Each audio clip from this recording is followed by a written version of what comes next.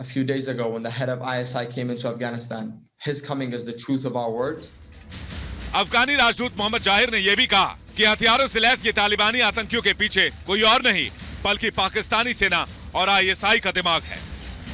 मोहम्मद जाहिर के इस खुलासे के बाद एक बार फिर से साबित हो गया कि दुनिया और इंसानियत के लिए आतंकिस्तान एक बड़ा खतरा है। ऐसे में विश्व बिरादरी को तालिबान और पाकिस्तान पर एक्शन लेने के लिए साथ साथ कदम उठाना चाहिए। Bureau report, Republic Bharat. और 10वें दम में फिलहाल इतना ही, लेकिन बाकी बड़ी खबरों के लिए देखते रहिए रिपब्लिक भारत।